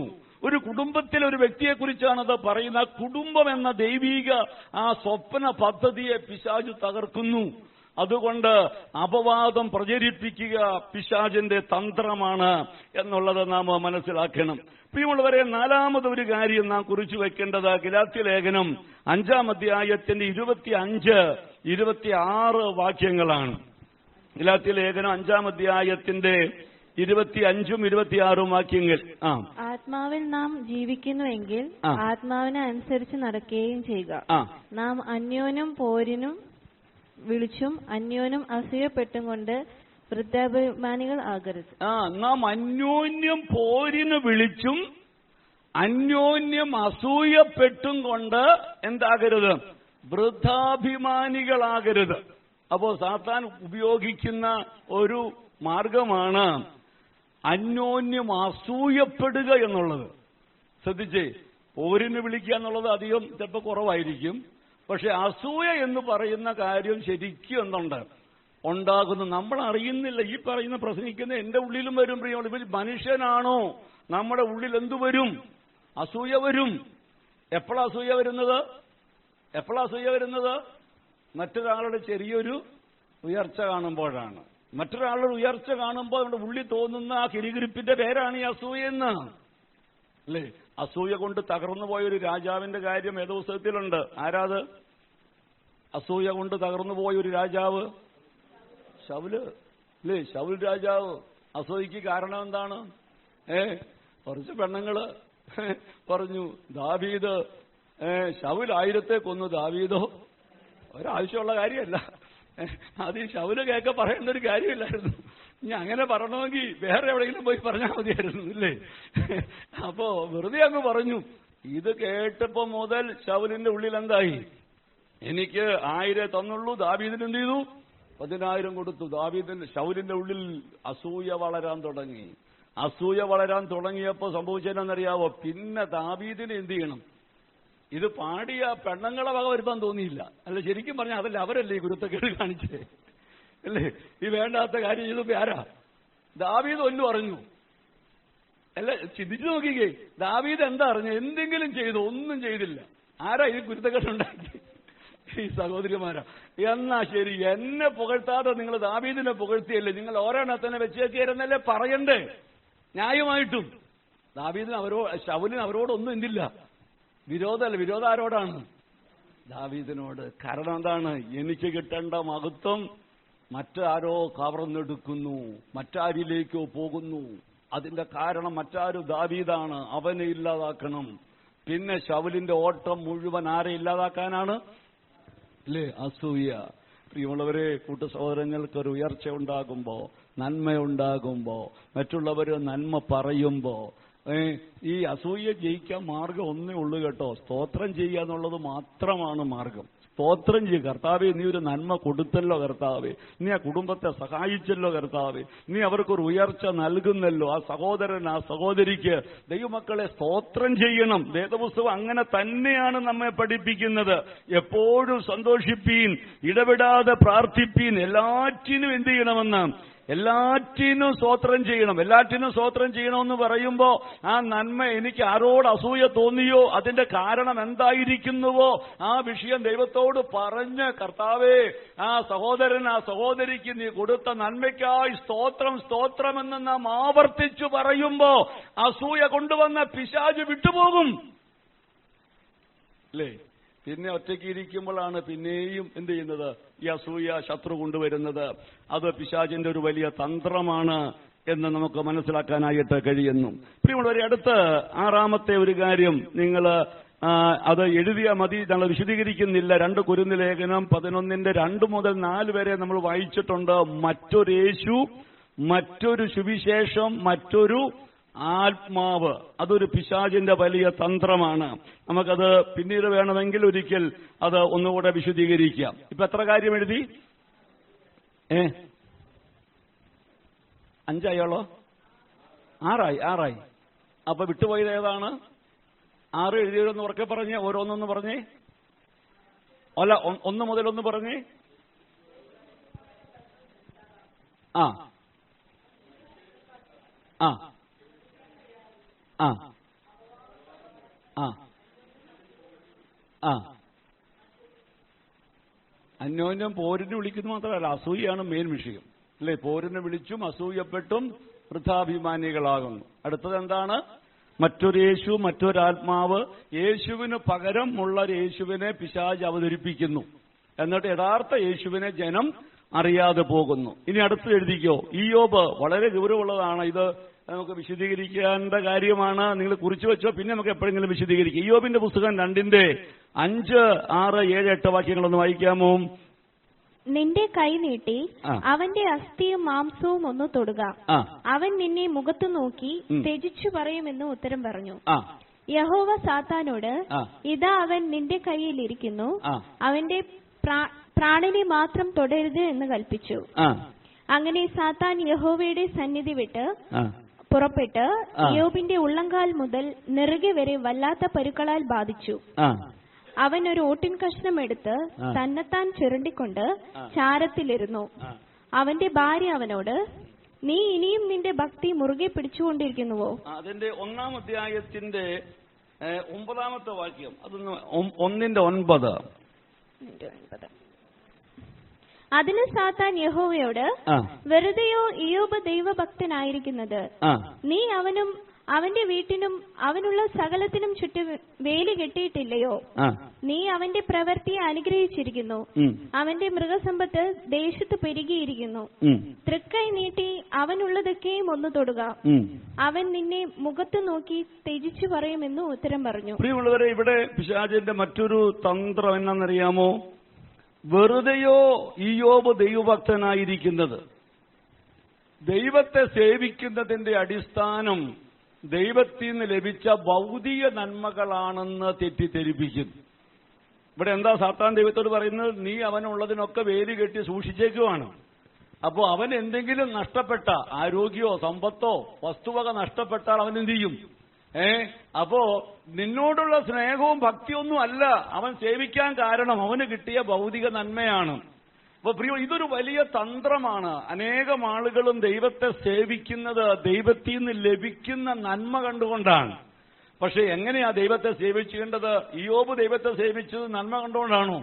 അല്ല, ദൈവമായിരുന്നത് കൊണ്ടാണ്. ദൈവം ആരാധനയ്ക്ക് യോഗ്യനായതുകൊണ്ടാണ്. അവിടുന്ന് ഭയപ്പെടാൻ ആരാധനയ്ക്ക് അവൻ യോഗ്യനാണ്. അതുകൊണ്ട് തനിക്ക് എല്ലാം നഷ്ടപ്പെട്ടപ്പോഴും ഇയ്യോബ് പറഞ്ഞ വാക്കെന്താണ്? യഹോവ തന്നു, യഹോവ എടുത്തു, അവന്റെ നാമം മഹത്വപ്പെടുമാറാകട്ടെ, അല്ലേ എന്ന് പറഞ്ഞ ദൈവത്തിന് മഹത്വം കൊടുത്തു. അപ്പോ ദൈവഭക്തിയുടെ അടിസ്ഥാനം ഭൗതിക നന്മയാണെന്ന് തെറ്റിദ്ധരിപ്പിക്കുന്നതാണ് സാത്താന്റെ മറ്റൊരു തന്ത്രം. ഇനി മത്തായി സുവിശേഷം 16 അധ്യായത്തിന്റെ വളരെ പ്രധാനപ്പെട്ട ഒരു വാക്യം, 23 വാക്യം നമുക്കൊന്ന് വായിക്കാം. അവനോ തിരിഞ്ഞ് പത്രോസിനോട്, സാത്താനെ എന്നെ വിട്ടുപോ, നീ എനിക്ക് ഇടർച്ചയാകുന്നു. നീ ദൈവത്തിന്റേതല്ല മനുഷ്യരുടേതത്രേ കരുതുന്നു എന്ന് പറഞ്ഞു. പത്രോസിനെ സാത്താൻ എന്ന് വിളിക്കാൻ കാരണം എന്താണ്? നീ ചിന്തിക്കുന്ന കാര്യം ആരുടെ കാര്യമല്ല, ദൈവത്തിന്റെ കാര്യമല്ല, പിന്നെ എന്താണ്? മനുഷ്യ. അപ്പൊ പിശാചിന്റെ തന്ത്രം എന്താണ്? പിശാചിന്റെ തന്ത്രം എന്താ? മനുഷ്യരുടേത് ചിന്തിക്കുന്നു. ദൈവത്തിന്റെ കാര്യം ചിന്തിക്കാതെ എന്ത് കാര്യം ചിന്തിക്കുന്നു? മനുഷ്യരുടെ കാര്യം ചിന്തിക്കുന്നു. ഇവിടെ മനുഷ്യരുടെ കാര്യം എന്താ ചിന്തിച്ചത്? യേശുവിനെ വേറിട്ട് കൊണ്ടുപോയിട്ട് പറയുകയാണ്, നിനക്ക് അങ്ങനെ ഭവിക്കരുത്, എങ്ങനെ നീ കഷ്ടം അനുഭവിക്കരുത്, നീ ക്രൂശിൽ മരിക്കരുത്, നിനക്കൊരു ദോഷവും വരരുത് എന്ന് പറയുമ്പോ നമുക്ക് സ്നേഹം കൊണ്ട് പറയുകയാണെന്ന് തോന്നും, അല്ലേ? പക്ഷെ അത് പറയിപ്പിച്ച ആളാരാണ്? പിശാചാണ് പത്രോസിനെ കൊണ്ട് പറയിപ്പിച്ചത്. കാരണം യേശു ക്രൂശിൽ മരിച്ചില്ലായിരുന്നുവെങ്കിൽ മാനവ കുടുംബത്തിൽ എന്തില്ല? രക്ഷയില്ല. അങ്ങനെയാണെങ്കിൽ ദൈവമക്കൾ ഓർക്കണം, ദൈവമക്കളുടെ ജീവിതത്തിലും കഷ്ടതയുടെ അനുഭവങ്ങൾ ഇല്ലെങ്കിൽ നമുക്കൊരിക്കലും കിരീടം പ്രാപിക്കാൻ കഴിയില്ല, തേജസ് പ്രാപിക്കാൻ കഴിയില്ല. പക്ഷെ പിശാച് എന്ത് ചെയ്യുന്നു? നീ ദൈവ പൈതലാണെങ്കിൽ എന്തുകൊണ്ട് കഷ്ടം വന്നു, എന്തുകൊണ്ട് രോഗം വന്നു, എന്തുകൊണ്ട് സാമ്പത്തിക തകർച്ച വന്നു, നീ പ്രാർത്ഥിക്കുന്നവളല്ലേ, എന്തുകൊണ്ട് നിനക്കിങ്ങനെ വന്നു? പ്രിയമുള്ളവർ, ഇയ്യോബിനോട് ഭാര്യ പറയിച്ചു, അല്ലേ, നിന്റെ ഭക്തി വിട്ടുകളയാൻ, അല്ലേ? അപ്പോ നമ്മുടെ ഭാര്യ പറയും, ഭർത്താവ് പറയും, മക്കള് പറയും, പാസ്റ്റർ പറയും. പറയുന്ന പാസ്റ്റർമാരുണ്ട്, നീ ദൈവത്തെ സേവിക്കുകയാണെങ്കിൽ പിന്നെ എന്താ നിനക്ക് രോഗം വന്ന്, നിന്റെ എന്തോ കുഴപ്പമാണ്, എന്തുകൊണ്ടാ നിന്റെ സാമ്പത്തിക തകർച്ച, നിന്റെ കുഴപ്പമാണ്. അപ്പോ നീ എല്ലാം ആണെങ്കിൽ നിനക്ക് വെച്ചോടം ഉയർച്ചയാണ്. ഏത് പുസ്തകത്തിലാണ് എഴുതിയേക്കുന്നേ? തിരുവെടുത്ത് പറയുന്നു, അവനോടുകൂടെ തേജസ്കരിക്കപ്പെടേണ്ടതിന് അവനോടുകൂടെ കഷ്ടമനുഭവിച്ചാലത്രേ. അതാ തിരുവെടുത്ത് പറയുന്നത്. കാരണം പ്രിയമുള്ളവരെ, നമ്മിൽ എന്തുമാത്രം ജഡസ്വഭാവം മാറിപ്പോവാനുണ്ട്, നമ്മുടെ ജഡ എത്രത്തോളം തകർക്കപ്പെടാനുണ്ട്, അത് ആർക്കറിയാം? കർത്താവിനറിയാം. വളരെ പ്രധാനപ്പെട്ട ഒരു കാര്യം ഈ കഴിഞ്ഞ വെള്ളിയാഴ്ച നമ്മൾ ചിന്തിച്ചു, അതിലേക്കിപ്പോ കടക്കുന്നില്ല. ദൈവം നമ്മെ ആക്കി വെച്ചതും അതിലേക്കുള്ള നമ്മുടെ യാത്രയിലുമാണ് നാം ഇപ്പോ. പ്രിയമുള്ളവരെ, പിന്നെ ഓർക്കാം, ഞാൻ പറഞ്ഞു വരുന്നത് പിശാചിന്റെ തന്ത്രം എന്താണ്? ഒരു കഷ്ടം വന്നാൽ, ഒരു പ്രയാസം വന്നാൽ ഉടനെ സാത്താൻ പറയുന്നു, നീ ദൈവത്തെ സേവിച്ചിട്ട് പ്രയോജനമില്ല, എന്നാൽ ഈ കഷ്ടത എന്റെ നന്മയ്ക്ക് വേണ്ടിയാണ്, ഇതെന്നെ കർത്താവിന്റെ ദിവ്യ സ്വഭാവത്തിലേക്ക് കൊണ്ടുവരികയാണ് എന്ന് ചിന്തിക്കുമ്പോൾ പ്രിയമുള്ളവരെ, എത്രമാത്രമാണ് നമുക്ക് ദൈവത്തെ മഹത്വപ്പെടുത്താൻ കഴിയുന്നത്. മനുഷ്യരുടേത് ചിന്തിക്കുന്ന ആ ഒരു തന്ത്രം. മറ്റൊന്ന്, യോഹന്നാന്റെ സുവിശേഷം 13 അധ്യായത്തിന്റെ 2 വാക്യം വായിക്കാം. യോഹന്നാന്റെ സുവിശേഷം 13:2. അത്താഴമായപ്പോൾ പിശാച് ശീമോന്റെ മകനായ യൂദാ ഇസ്കരിയോത്ത് ഇസ്കര്യോത്താവിന്റെ ഹൃദയത്തിൽ അവനെ കാണിച്ചു കൊടുപ്പാൻ തോന്നിച്ചിരുന്നു. ഇന്ന് ദൈവമക്കളെ വളരെ അധികം സഭയ്ക്കകത്ത് കലക്കം കൊണ്ടുവരുന്ന വേറൊരു കുടുംബത്തിൽ കലക്കം കൊണ്ടുവരുന്ന ഒരു മാർഗമാണ് തെറ്റായ തോന്നൽ കൊടുക്കുകയാണ്. തെറ്റായ തോന്നൽ അല്ലേ? ഇപ്പൊ ഞാൻ ഈ പ്രസംഗിച്ചുകൊണ്ടിരിക്കുമ്പോൾ തന്നെ ചിലരുടെയൊക്കെ മനസ്സിൽ ചിലപ്പോൾ ഈ തോന്നൽ ഉണ്ടായി കാണും, സാത്താൻ തന്നു കാണും. പാസ്റ്റർ ഇപ്പൊ ആ പറഞ്ഞത് എന്നെ ലക്ഷ്യം വെച്ചോണ്ടാണ് എന്നാർക്കെങ്കിലും തോന്നിയോ? തോന്നിയെങ്കിൽ നിങ്ങൾ എന്ത് ചെയ്യണമെന്നറിയാവോ? നിങ്ങൾ ചിന്തിക്കണം, അതിനകത്ത് എന്തെങ്കിലും കാര്യമുണ്ടോ? അങ്ങനെ ഒരാളെ ലക്ഷ്യം വെച്ച് പറഞ്ഞെങ്കിൽ അതിനകത്ത് കാര്യമുണ്ടോ? ഇപ്പൊ നോക്കിയപ്പോ ഒരു കാര്യമില്ലെങ്കിൽ അങ്ങനെ തന്നെ തള്ളിക്കളഞ്ഞേക്കണം അല്ലേ? വ്യക്തമാണ്, നമ്മുടെ എല്ലാ ലക്ഷ്യം വെച്ചത്. അപ്പൊ മറ്റൊരാൾക്ക് തോന്നുവാണ്, പാസ്റ്റർ ഫോൺ വിളിച്ച കാര്യമൊക്കെ പറഞ്ഞല്ലോ, ഞാൻ ഈ കഴിഞ്ഞ ദിവസം ഫോൺ വിളിച്ച ആരെങ്കിലും പറഞ്ഞു കാണുമോ അല്ലേ? അങ്ങനെയൊക്കെ ചിന്തിക്കാമല്ലോ. അങ്ങനെ കേട്ടു കാണൂ. അത് വെച്ചോ. അപ്പൊ അത് വെച്ചോണ്ടാണെങ്കിൽ എന്ത് ചെയ്യും? അയ്യോ, അതെന്റെ ഭാഗത്ത് തെറ്റാണല്ലോ അല്ലേ, എന്റെ ഭാഗത്ത് വീഴ്ചയാണ്, കർത്താവേ എന്നോട് ക്ഷമിക്കണമേ എന്ന് പറഞ്ഞാൽ ആര് തോക്കും? പിശാച് തോക്കും. ഇവിടെ തന്ത്രം എന്നാണ് മനസ്സിലാക്കുന്നു, തെറ്റായ തോന്നൽ കൊടുക്കുവാണ് അല്ലേ? ഞാൻ ഓർക്കുന്നു, ഒരിക്കൽ ഞാനൊരു സഹോദരങ്ങളുടെ ഇവളൊരു ഒരു കൂട്ടായ്മയിൽ പോയ രംഗം ഓർക്കുന്നു. അന്നൊക്കെ എനിക്ക് ഈ ആത്മാവിന്റെ ഒക്കെ ഭയങ്കര പ്രവർത്തനം നടക്കുന്നൊരു സമയമാണ്. അപ്പൊ ഞാൻ ഈ കൂടെ കൊണ്ടുപോയ സഹോദരനും ഇത്തിരി വെളിപ്പാടും ഒക്കെ ഉണ്ട്. അപ്പൊ എനിക്കത് പലപ്പോഴും ഫീൽ ചെയ്തിട്ടുണ്ട്. കാരണം ദൈവം ചില വചനമൊക്കെ വെളിപ്പെടുത്തി കൊടുക്കും. അപ്പോ അതെന്നോട് പറയുമ്പോ അതെനിക്ക് വ്യക്തമായിട്ടത് മനസ്സിലായിട്ടുണ്ട്, സഭയ്ക്കുള്ള ദൂതാന്നൊക്കെ. അപ്പോ ഒരു സ്ഥലത്ത് ഒരു സഭയിൽ ഞങ്ങളെ ചെന്ന് ഇങ്ങനെ പ്രാർത്ഥിച്ച ഒരു ദൈവവചനം വെളിപ്പെട്ടു. ആ ദൈവവചനമാണ് ശുശ്രൂഷിച്ചത്. സംഭവിച്ച കാര്യം എന്നാണെന്നറിയാമോ? പോന്നു കഴിഞ്ഞപ്പോ സഭയിലുള്ള ഒരു സഹോദരിയും അവിടുത്തെ പാസ്റ്ററുമായിട്ട് ഉടക്കായി. ആ സഹോദരി പറഞ്ഞു, പാസ്റ്റർ പറഞ്ഞു കൊടുത്തിട്ടാണ് കുര്യാച്ചൻ പാസ്റ്റർ പ്രസംഗിച്ചതെന്ന. വ്യക്തമായിട്ട് ആ സഭയും കുടുംബവും പാസ്റ്ററുമായിട്ട് ഉടക്കായി. കാര്യം എനിക്ക് സങ്കടം തോന്നി. വാസ്തവത്തിൽ ദൈവത്തിൽ നിന്ന് ഒരു ആലോചന ലഭിക്കാൻ എന്താ ചെയ്യുന്നതെന്നും പ്രാർത്ഥിക്കുന്നതെന്നൊക്കെ നമുക്കറിയാം. പക്ഷെ ദൈവാത്മാവ് വ്യക്തമായി ഇടപെട്ടപ്പോ എന്റെ തെറ്റ് തിരുത്തുകയല്ല ചെയ്യുന്നത്. എന്താണ് ഇത്? പാസ്റ്റർ പറഞ്ഞു കൊടുത്തിട്ട് വന്ന പാസ്റ്ററെ കൊണ്ട് പ്രസംഗിപ്പിച്ചു. ഈ ചിന്ത കൊടുത്തത് ആരാ കൊടുത്തേ? പിശാച്. തെറ്റായ തോന്നൽ അല്ലേ? പങ്കാളിയെക്കുറിച്ച് തെറ്റായ തോന്നൽ. ഞാൻ ജോലി സ്ഥലത്തായിരുന്നു, ഫോൺ വിളിച്ചുകൊണ്ടിരുന്നപ്പോ അവളുടെ ഫോൺ എൻഗേജഡാണ്. കുറെ കഴിഞ്ഞപ്പോ വിളിച്ചപ്പോ പിന്നെ എൻഗേജഡാണ്, പിന്നെ വിളിച്ചപ്പോ പിന്നെ എൻഗേജഡാണ്. അപ്പം മുതലൊരു തോന്നൽ, ഞാൻ അവിടെ ഇല്ലാത്തപ്പോ ഇത്രയും വിളിക്കുന്നത് ആരാ? ഇങ്ങനെ ചിലപ്പോ ഏതോ അത്യാവശ്യ കാര്യം വിളിച്ചതായിരിക്കും, അത്രേ ഉണ്ടാവുള്ളൂ. പക്ഷെ പിന്നെ ഓഫീസിൽ നമ്മുടെ കാര്യം ഞാൻ ഉദാഹരണം പറയുന്നതാണ്. ജോലി ചെയ്തുകൊണ്ടിരിക്കുമ്പോൾ മുഴുവൻ ചിന്ത എന്താണ്? ആരായിരിക്കും അവളെ വിളിച്ചത്, അല്ലെങ്കിൽ ആരായിരിക്കും ഇത്രയും നേരം അവനോട് സംസാരിച്ചുകൊണ്ടിരുന്നത്? അപ്പൊ ഇതും വെച്ചോണ്ടാണ് വീട്ടിലേക്ക് വന്നാൽ മുഖത്ത് സന്തോഷമാണോ വിദ്വേഷമാണോ ഉണ്ടാകുക? മുഖത്തെ ഭാവം എന്തായിരിക്കും? ഭയങ്കര പ്രസരിപ്പായിരിക്കും അല്ലേ? അല്ല, നിസ്സാര കാര്യങ്ങൾക്കും കുടുംബത്തിൽ കലക്കം ഉണ്ടാക്കിയത് എനിക്കറിയാം. വെറുതെ ഒരു തോന്നലിന്റെ പുറകെ പോയിട്ട് എന്ത് ചെയ്തു? കുടുംബ കലഹങ്ങൾ, സഭയിൽ കലഹങ്ങൾ. ഇപ്പൊ ആര് ജയിച്ചെന്നറിയാമോ? ആര് ജയിച്ചു? അപ്പൊ വ്യക്തതയില്ലാത്ത പ്രിയമുള്ളവര് തോന്നലിന്റെ പിന്നാലെ നമ്മൾ എന്ത് ചെയ്യരുത്? പോകരുത്. ഇവിടെ യൂദയുടെ ഉള്ളിൽ ഒരു തോന്നല് പിശാച് കൊടുക്കുകയാണ്. യൂദയുടെ അപ്പൊ എന്തായിരിക്കും പിശാച് കൊടുത്ത തോന്നല്? നീ ഇപ്പൊ യേശുവിന്റെ പിന്നാലെ ഇങ്ങനെ നടന്നിട്ട് ഇപ്പൊ എന്താ കാര്യമല്ല? പണസഞ്ചി നിന്റെ കയ്യിലാണ്, നീ കാര്യം കുറെ മോഷ്ടിച്ചിട്ടുണ്ട്, പക്ഷെ അത് ഈ ചില്ലറ കാശല്ലേ നിനക്ക്, അതുകൊണ്ട് എന്ത് ഗുണം ഉണ്ടായേക്കണേ? അപ്പോഴാണ് പരീശന്മാരൊക്കെ കൂടി വന്ന് പറയുന്നത്, യേശുവിനെ കാണിച്ചു കൊടുക്കുവാണെങ്കിൽ 30 വെള്ളിക്കാശ് എന്ത് ചെയ്യാം? നല്ലൊരു തുക ഒരുമിച്ച് കിട്ടും. ഈ വല്ലപ്പോഴും ഉള്ള ഈ നാണയത്തൊട്ടല്ലല്ലോ, നല്ലൊരു തുക ഒരുമിച്ച് കിട്ടുമെന്നൊരു തോന്നൽ ആരുടെ ഉള്ളിൽ കൊടുത്തു? പിശാച് അല്ലേ?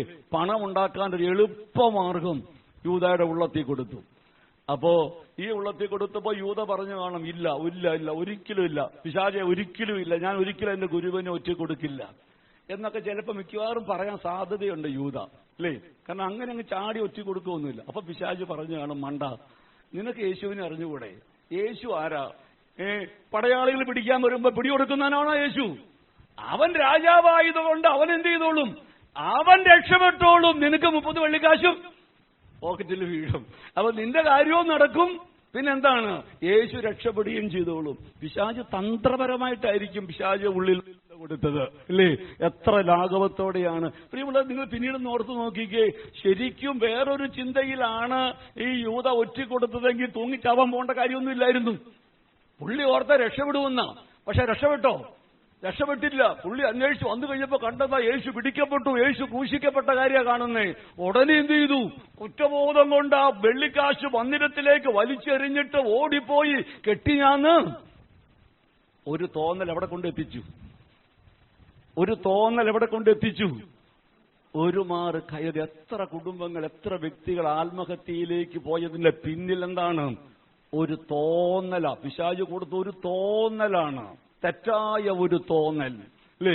പ്രിയമുള്ള, നമ്മുടെ കുടുംബങ്ങളൊക്കെ ശ്രദ്ധിക്കണേ അല്ലേ? മക്കളും മരുമക്കളായിട്ടൊക്കെ ജീവിക്കുന്നവരാ. പിശാച് തോന്നലിന്റെ പിന്നാലെ നമ്മൾ പോകരുത്. മക്കളെ കുറിച്ച്, മരുമക്കളെ കുറിച്ചോ, ഭർത്താവിനെ കുറിച്ചോ, പ്രിയമുള്ളവരെ ആ വിശ്വാസികളെ കുറിച്ചോ പിശാച് ഈ തോന്നൽ കൊണ്ടുവന്നാൽ അതിന്റെ പിന്നാലെ നാം പോകരുത്. ഇത് സാത്താന്റെ തന്ത്രമാണ്. നിങ്ങളത് കുറിച്ചിടുക. വീണ്ടും വായിക്കാം. മത്തായി സുവിശേഷം, ലൂക്കോസിന്റെ സുവിശേഷം 8-ാം അധ്യായത്തിന്റെ 11-12 വാക്യങ്ങൾ വളരെ ഗൗരവമുള്ള ഒരു കാര്യമാണ്. ലൂക്കോസിന്റെ സുവിശേഷം 8-ാം അധ്യായത്തിന്റെ 11-12 വാക്യങ്ങൾ. ഇത് എത്രാമത്തെ കാര്യമാണ്? 10-ാമത്തെ. ഉപമയോ പൊരുളോ? വിത്ത് ദൈവവചനം. വഴിയരികെയുള്ളവർ കേൾക്കുന്നവരെങ്കിലും അവർ വിശ്വസിച്ച് രക്ഷിക്കപ്പെടാതിരിപ്പാൻ പിശാച് വന്ന് അവരുടെ ഹൃദയത്തിൽ നിന്ന് വചനം എടുത്തു കളയുന്നു. അല്ലേ? പിശാചിന്റെ തന്ത്രം എന്താണ്? നിങ്ങൾ എത്ര പേര് ഇതിനെക്കുറിച്ച് ഗൗരവമുള്ളവരാണ്? വചനം ഹൃദയത്തിൽ നിന്ന് എന്ത് ചെയ്യുന്നു? എടുത്തു കളയുന്നു. വചനം ഹൃദയത്തിൽ നിന്ന് വചനം ഹൃദയത്തിലേക്ക് വരാതിരിക്കാൻ പരമാവധി നോക്കും അല്ലേ? കാരണം ശാരീരികമായ ക്ഷീണോ മയക്കോ ഉറക്കോ ഒക്കെ കൊണ്ടുവന്ന് വചനം ഗ്രഹിക്കാതിരിക്കാൻ പരമാവധി നോക്കും. ശ്രദ്ധിച്ചു നോക്കി, പരമാവധി നോക്കും.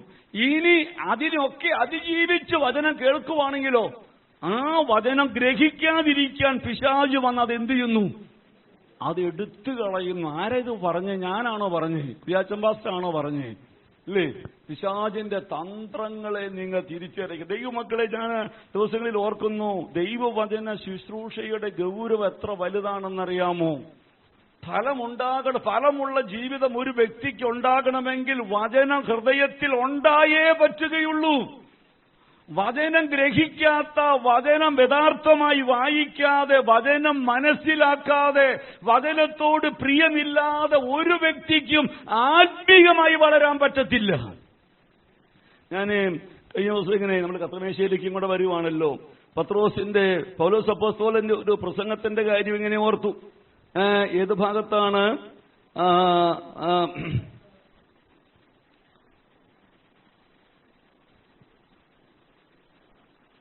15-ാം അധ്യായം അല്ലേ?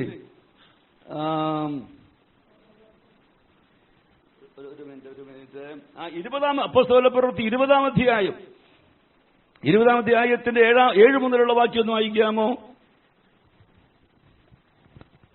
20-ന്റെ 1-ാം ദിവസത്തിൽ ഞങ്ങൾ അപ്പം നുറുക്കുവാൻ കൂടി വന്നപ്പോൾ പൗലോസ് പിറ്റന്നാൾ പുറപ്പെടുവാൻ ഭാവിച്ചതുകൊണ്ട് അവരോട് സംഭാഷിച്ച് പാതിര വരെയും പ്രസംഗം നീട്ടി.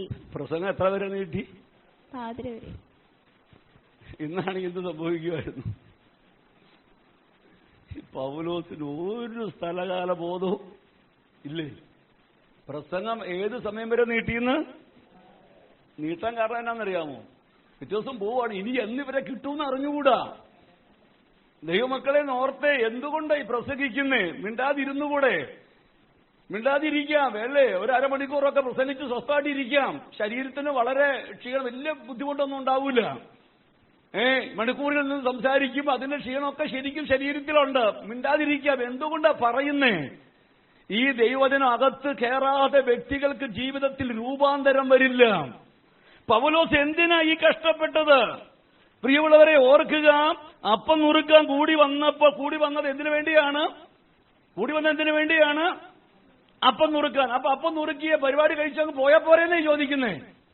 അപ്പം നുറുക്കി ആൾ പറയില്ലേ, പാസ്റ്റർ കത്രമേശം ആദ്യം അങ്ങ് നടത്തിയാൽ ഞങ്ങൾക്ക് എന്ത് ചെയ്യായിരുന്നു? പോവാൻ. അങ്ങനെയൊക്കെ നമ്മുടെ സഭകളുണ്ട്. ആദ്യം തന്നെ എന്ത് ചെയ്യും? കത്രമേശ എന്ന് നടത്തു. അപ്പൊ പിന്നെ കല്യാണത്തിനും പോകാം, എല്ലാ പരിപാടിക്കും പോകാം. കത്രമേശ ഭക്ഷിച്ചുകൊണ്ട് എന്തോ വലിയ നേട്ടം ഉണ്ടായെന്നാ ചിന്തിക്കുന്നേ. പ്രിയമുള്ളവർ, ഇവിടെ പൗലോസ് ആദ്യം കത്രമേശ നടത്തുവല്ല ചെയ്തേ. അപ്പൊ പ്രസംഗം എന്ത് ചെയ്തു? പ്രസംഗം പാതിര വരെ നീട്ടി. അടുത്ത വാക്യം എന്താണ്? ഞങ്ങൾ കൂടിയിരുന്ന മാളികയിൽ വളരെ വിളക്കുണ്ടായിരുന്നു. അവിടെ യുത്തിക്കോസ് എന്ന യവനക്കാരൻ കിളിവാതിക്കൽ ഇരുന്ന് ഗാഠനിദ്ര പിടിച്ചു. ഇത് പൗലോസ് കണ്ടു കാണൂല്ലേ? ഒരു പുള്ളി ഗാഠനിദ്ര എന്ന് പറഞ്ഞാൽ കൂർക്കം വലിച്ചുറയുന്നല്ലേ ഇത് അർത്ഥം അല്ലേ? അപ്പൊ ഇത് പൗലോസ് കണ്ടോ ഇല്ലയോ? പറഞ്ഞേ, കണ്ടു. എന്നാ അത് കണ്ടിട്ടെങ്കിലും പ്രസംഗം നിർത്തണ്ടായിരുന്നു. കാരണം ഒരു വ്യക്തി ഉറങ്ങിയെന്നും പറഞ്ഞുകൊണ്ട് പ്രസംഗം നിർത്തിയാലോ? അപ്പൊ ഞാൻ ചിന്തിക്കുന്നുണ്ട്, എല്ലാവരും ഉറങ്ങിയാൽ ഞങ്ങൾ നിർത്തിവിട്ട പ്രസംഗം. ഞാനിവിടെ നോക്കുമ്പോ അറിയാം ആരൊക്കെയാ ഉറങ്ങുന്നേ. ഒരു 5-8 പേരൊക്കെ ഉറങ്ങുവാണെങ്കിൽ ഞാൻ എന്ത് ചെയ്യും? പ്രസംഗമൊക്കെ നിർത്തും. പിന്നെ പ്രസംഗിച്ചിട്ട് കാര്യമില്ല. ഒരാളൊന്നും ഉറങ്ങുന്ന കണ്ട് എന്ത് ചെയ്യില്ല, 2 പേര് ഉറങ്ങിയാലും നിർത്തില്ല. കാരണം ഈ ഉറക്കത്തിന്റെ എനിക്ക് ഭയങ്കര വേദന ഉണ്ടായ ഒരു സംഭവം ഉണ്ടായി ഒരിക്കലേ. ഞാൻ വയനാട്ടിലൊരു മീറ്റ് ചെന്നപ്പോ പ്രസംഗിക്കാൻ നിന്നപ്പോ മുതൽ ഇരുന്ന ഒരാൾ ഉറങ്ങുന്നു. എനിക്ക് ഭയങ്കര വല്ല നോക്കാണല്ലോ, മനുഷ്യനല്ലേ, ഒരു രോഷമൊക്കെ വരുമല്ലോ. ഞാൻ ഇച്ചിരി രോഷത്തോടെയൊക്കെ സംസാരിച്ചു. ഞാൻ പിന്നെ അറിഞ്ഞത് പുള്ളി മെന്റലി പ്രശ്നമുള്ള ആള് മരുന്ന് കഴിച്ചിട്ടാണ് വരുന്നത്. അപ്പോ ഈ മെന്റലി ഡിപ്രഷന് മരുന്ന് കഴിക്കാത്ത സാധ്യത എന്താ? വന്നിരിക്കുമ്പോ മുതൽ ഉറക്കം വരും അല്ലേ? പ്രിയമുള്ളവരെ, അതുപോലെ ഡോസുള്ള മരുന്ന് കഴിക്കുന്നവർക്കും എന്ത് ചെയ്യും? ഉറങ്ങും. അപ്പോ അതെന്നെ ഭയങ്കരമായിട്ട് സ്വാധീനിച്ചു. നമ്മൾ കാര്യമറിയാതെയൊക്കെ ഇങ്ങനെ സംസാരിക്കുന്നത് അബദ്ധമാണല്ലോ എന്ന് ചിന്തിച്ചു. അതുകൊണ്ട് ഞാൻ പറയട്ടെ, ചിലപ്പോൾ എന്തെങ്കിലും രോഷം വന്നാലും നിങ്ങൾ സ്നേഹമില്ലാത്തത് കൊണ്ടല്ലാട്ടോ, എല്ലാവരും കണ്ണുറന്നിരിക്കണമെന്ന് ഈ വചനം കേൾക്കണമെന്നൊക്കെ ആഗ്രഹമുള്ളത് കൊണ്ടാണ്. നിങ്ങൾ അങ്ങനെയൊന്നും വിരോധം എന്നോട് തോന്നല്ലേ. പ്രിയമുള്ളവർ, ഞാൻ അടുത്ത വാക്യം വായിച്ചേ. ഗാഠനിദ്ര പിടിച്ചു. എന്ത് ചെയ്തു? യവനക്കാരൻ കിളിവാതിക്കലിരുന്ന് ഗാഠനിദ്ര പിടിച്ചു. പൗലോസ് വളരെ നേരം സംഭാഷിക്കയാൽ നിദ്രാവശനായി 3-ാം തട്ടിൽ നിന്ന് താഴെ വീണു. അപ്പൊ പുള്ളി താഴെ വീഴാൻ ശരിക്കും കാരണക്കാരനാരാ? പൗലോസിൽ അവിടെ എടുത്തു പറഞ്ഞിട്ടുണ്ട്, പൗലോസ് വളരെ നേരം സംഭാഷിക്കുക അല്ലേ? അന്ന് ഇത് കണ്ടെങ്കിലും നിർത്തണ്ട. പക്ഷെ നിർത്തിയില്ലെന്നേ. കാരണം ഈ വചനത്തിന്റെ ശക്തി എന്താണെന്നും ഈ വചനം ഉണ്ടാക്കുന്ന വ്യത്യാസം എന്താണെന്നും ചിലർ ഉറങ്ങിയാലും ചിലർ ക്ഷീണിച്ചാലും ഉണർന്നിരിക്കുന്നവർ കുറച്ചുപേരുണ്ടല്ലോ, അവർ ആത്മീക ജീവൻ പ്രാപിക്കുമെന്നറിയാം. അതുകൊണ്ട് പൗലോസ് അത് നിർത്തിയില്ല. പക്ഷേ ഈ യവനക്കാരൻ താഴെ വീണു, അവൻ മരിച്ചു. പിന്നെന്താ വായിക്കുന്നേ? അവനെ മരിച്ചവനായി എടുത്തുകൊണ്ടുവന്നു. പൗലോസ് ഇറങ്ങിച്ചെന്ന് അവന്റെ മേൽ വീണ് തഴുകി, ഭ്രമിക്കേണ്ട, അവന്റെ പ്രാണൻ അവനിലുണ്ട് എന്ന് പറഞ്ഞു. അവന്റെ പ്രാണൻ അവനിലുണ്ട് എന്ന് പറഞ്ഞു. പിന്നെ അവൻ കയറി ചെന്ന് അപ്പം നുറുക്കി തിന്നു. പുലരുവോളം സംഭാഷിച്ച് പുറപ്പെട്ടു പോയി. പിന്നെ കത്രവേശം നടത്തിയിട്ട് എന്ത് ചെയ്യുന്ന? പിന്നെയും പ്രസംഗിച്ചെന്ന്. ശരിക്കും പൗലോസിനെ എന്ത് വിളിച്ചു കാണോ? അല്ല, ശരിക്കും ഇവനൊരു അധിക പ്രസംഗിയാണ്. ഇവന് എത്ര പ്രസംഗിച്ചാലും കൊതി തീരാത്തവനാണ്. ഇങ്ങനെ ഒരു പ്രസംഗമുണ്ടോ? ഈ പുള്ളി താഴെ വീണ് മരിച്ചിട്ട് എടുത്തുകൊണ്ട് വന്ന് ജീവൻ കൊടുത്തു. എന്നിട്ട് പിന്നെ എന്ത് ചെയ്തു? കത്രവേശം നടത്തി പിരിച്ചുവിടുകയല്ല ചെയ്ത. പിന്നെയും എന്ത് ചെയ്തു? നമ്മൾ എവിടെ നിന്ന് എങ്ങോട്ട് വന്നേ? ഏത് വചനം വായിച്ചിട്ടാ വന്നേ? പിശാചിന്റെ തന്ത്രം എന്താണ്? വചനം എന്ത് ചെയ്യുന്നു? എടുത്തു കളയുന്നു. സഹോദരങ്ങളെ, ദൈവവചനം ഗ്രഹിക്കാതെ ഒരു വ്യക്തിക്കും ആത്മീയമായി വളരാൻ കഴിയില്ല. ജീവിതത്തിൽ രൂപാന്തരം ഉണ്ടാവില്ല. നമ്മുടെ പ്രകൃതം മാറുന്നത് എങ്ങനെയാണ്? ഈ വചനം ജീവനാണ്. ഈ വചനം വിത്താണ്. ഇത് നമ്മുടെ ഉള്ളിൽ കിടക്കുമ്പോ ഈ വചനം ഉള്ളിൽ ക്രിയ ചെയ്യുകയാണ്. നമ്മുടെ അകത്തുള്ള ജഡ സ്വഭാവങ്ങളെ ഇത് പുറത്തേക്ക് കളയുകയാണ്. പ്രിയമുള്ളവരെ, കാരണം കോപമൊക്കെ വരുമ്പോൾ വചനകത്ത് കിടക്കുമ്പോൾ നാം ഒതുങ്ങുകയാണ്, നാവിനെ കൺട്രോൾ ചെയ്യുകയാണ്. കാരണം വചനം അകത്തില്ലെങ്കിൽ നമ്മൾ വായു വരുന്നതൊക്കെ വിളിച്ചു പറയും അല്ലേ? ഇത് ഈ വചനം അകത്ത്, ഇത് പിശാചിനറിയാം. അതുകൊണ്ട് വചനം ഉള്ളിൽ വീഴാതിരിക്കാൻ പിശാച് എല്ലാ മാർഗങ്ങളും ഉപയോഗിക്കുന്നു. പ്രിയമുള്ളവരെ, 10 കാര്യങ്ങൾ അത്യാവശ്യം ചിലതുകൂടെ ഉണ്ട്. ഞാനിപ്പോ അത് നിർത്തുകയാണ്. അല്ലെങ്കിൽ നിങ്ങൾ ഇനിയും വേറെ എന്തെങ്കിലുമൊക്കെ പറഞ്ഞ അല്ലേ? വേണ്ട, അങ്ങനെ പറയലെന്ന് അറിയാം. എന്നാലും ക്ഷീണിച്ചിരിക്കുമ്പോൾ ക്ഷീണിച്ചവര് ചിലപ്പോൾ അങ്ങനെയൊക്കെ പറഞ്ഞു പോയാലും, പ്രിയമുള്ളവരെ, നിങ്ങൾ ആ ക്ഷീണങ്ങളൊക്കെ മാറട്ടെ, നിങ്ങളൊക്കെ ഒന്ന് ശക്തിപ്പെടട്ടെ, അകത്തെ മനുഷ്യനൊന്ന് ബലം പ്രാപിക്കട്ടെ. പുറത്തെ മനുഷ്യനൊരു ക്ഷീണം വന്ന, രോഗം വന്ന നമ്മൾ എന്തുമാത്രം ബന്ധപ്പെടുന്നത് പരിഹരിക്കാൻ.